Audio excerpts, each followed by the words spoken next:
All right, welcome back, everyone, for another deep dive. Yeah. And today we're going to be diving deep on something that's becoming more and more important, I think, every single day, and that is online safety. Absolutely, yeah. So I have to admit, when I first saw our source material for today, I was kind of like, oh, okay, because it's actually an online safety guide that is designed for Year 5 students. Right. But as I started reading through it, I realized that, honestly, even though it's written for, pretty young kids, it actually contains some really good fundamental advice that I think we all, as adults, probably could use a refresher on. Yeah, I agree. I think sometimes we forget about the simple things when it comes to online safety. Absolutely.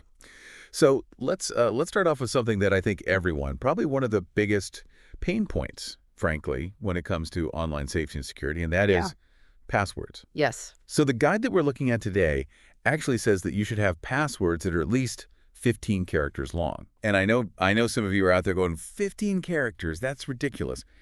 But it also says that you should have uppercase, lowercase, numbers, symbols. Yeah, it sounds like a lot to keep track of, right? It really does. I mean, Right. honestly, I feel like I need like a spreadsheet or something to keep track of all my passwords. Yeah, I feel you on that. I used to have the same problem.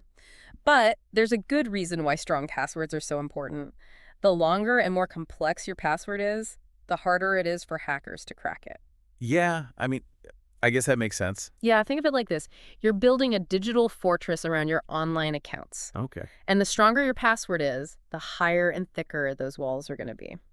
And 15 characters, it sounds like a lot, but it's based on how long it takes hackers to actually break passwords using computers and brute force methods. Oh, interesting. So the 15-character minimum, that's not just an arbitrary number. It's actually based on some... Exactly. It's based on some pretty solid data. And, the good news is there are ways to create strong passwords without having to remember a string of random characters. One of my favorite tips is to use a passphrase. A passphrase, what's that? So a passphrase is just a phrase or a sentence that's easy for you to remember, but it's hard for others to guess. For example, instead of using something like password 123, which we all know is terrible, you could use something like, I love deep sea diving with sharks. Something like that. Love deep sea diving with sharks. That's a great password. Exactly. And it's easy to remember. That's so much easier than trying to remember all those random numbers and letters. Right. Okay, well, I'm going to have to start using passphrases. That's a great tip. Yeah, I think you'll like it.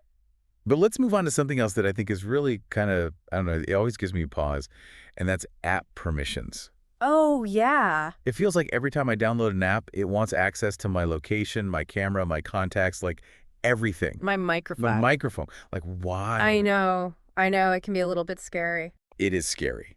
And I have to admit, sometimes I just kind of blindly click accept because I'm like, okay, fine, whatever, just let me use the app.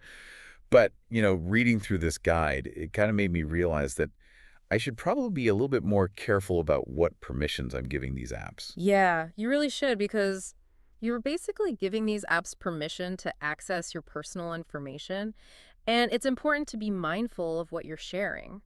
A helpful way to approach this is to just think about what the app actually does. Right. Like, does a weather app really need access to your contacts list? Yeah, probably not. Probably not. Right. But a messaging app would need access to your microphone. Right. It's about aligning the permission with what the app is actually supposed to do. Exactly. So, before you just hit accept on those permissions, take a moment to think about whether or not the app really needs that information to function properly.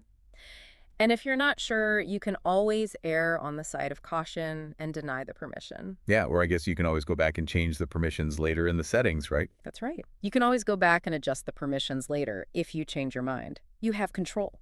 Okay, great. So we've covered passwords and app permissions. Now let's talk about something that I think is a little bit trickier, and that is online communication. Oh, yeah, for sure.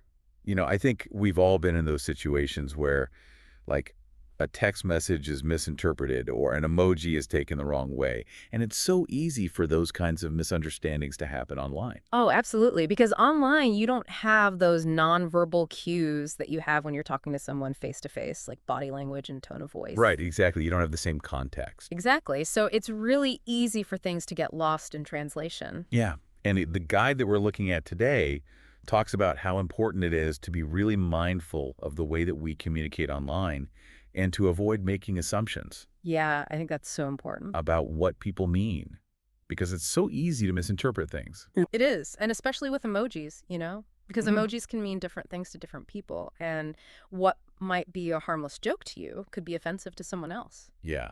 And even, like, different cultures interpret emojis in different ways. Yeah, absolutely. So it's really important to be aware of your audience and to think about how your message might be received. So I guess the takeaway here is just to be really clear and concise in your communication and to provide as much context as possible. Exactly. And if you're ever unsure about something, it's always best to just ask for clarification. Yeah, great advice. All right. So moving on, the guide also talks about something that I think is really important, and that is the impact of technology on our health and well-being. Yeah, that's a big one. It's great that we have all this technology at our fingertips, but it's also important to be aware of the potential downsides. Like, I don't know about you, but I find it really hard to disconnect sometimes. Oh my gosh, yes. I feel like I'm constantly checking my phone, even when I'm supposed to be relaxing or spending time with family. And, I've noticed that if I spend too much time online, I don't sleep as well, and I feel more stressed out. Yeah, it's easy to get sucked into the digital world and forget to take care of yourself. Totally.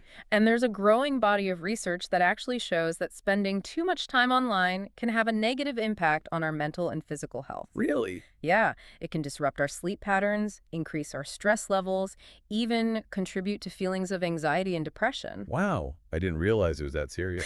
Yeah, it can be. So it's really important to be mindful of how much time we're spending online and to make sure that we're taking breaks and doing things that help us relax and recharge. Yeah, it's all about balance, right? Exactly. It's about finding that healthy balance between our online lives and our offline lives. Okay, that makes a lot of sense. Yeah. Well, I'm definitely going to try to be more mindful of my screen time. Yeah, me too. So we've covered a lot of ground today. We've talked about passwords, app permissions, online communication, the impact of technology on our health and well-being. But there's one more really important topic that we need to address, and that is online bullying. Yeah, This is something that the guide actually talks about in quite a bit of detail. right. And it's defined as any deliberate act of harming, intimidating, or threatening someone online, causing emotional distress. Yeah, it's really sad that this is even a thing. I know. It's heartbreaking to think that kids are experiencing this kind of abuse online. Yeah, and it can have a devastating impact on their self-esteem and mental health. Absolutely. So the guide really emphasizes the importance of speaking up if you're being bullied online or if you see someone else being bullied. Yeah, that's so important. Tell a trusted adult, like a parent, a teacher, a counselor. Absolutely. And remember that you're not alone and there are people who can help you. Yeah, and the guide specifically mentions Childline and the NSPCC as resources for anyone who's being bullied online. Yeah, those are great resources. Yeah, they offer support and guidance, and their websites are fantastic resources with lots of helpful information. Yeah. And for anyone who needs those resources, Childline's website is childline.org.uk. And the NSPCC's website is nspcc.org.uk. And remember, speaking up is the first step towards stopping bullying and reclaiming your online space. It takes courage, but it's so important. All right. So let's just recap quickly everything that we've learned today in this deep dive into online safety. We talked about strong passwords and why they're so important. We talked about being thoughtful about the app permissions that we grant. We talked about the importance of clear and mindful online communication. We talked about finding balance with technology use to protect our health and well-being. And finally, we talked about the importance of taking a stand against online bullying. Wow, that's a lot. It is a lot.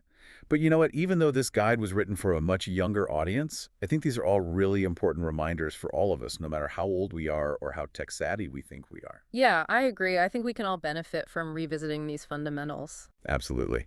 So I have one final question for you before we wrap up. Knowing what we've discussed today, what's one small change that you can make this week to enhance your online safety or digital well-being? Oh, that's a great question.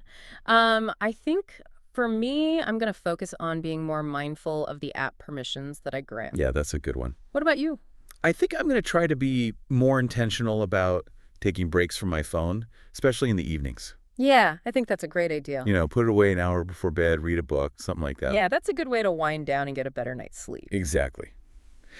All right. Well, that's all the time we have for today's deep dive. But hey, don't let the conversation end here. Talk to your friends and family about online safety. Share these tips. Let's all work together to create a safer and healthier digital world for everyone. Yeah, absolutely. Thanks for diving deep with us today, Thanks for having me. and we'll see you next time. See you later.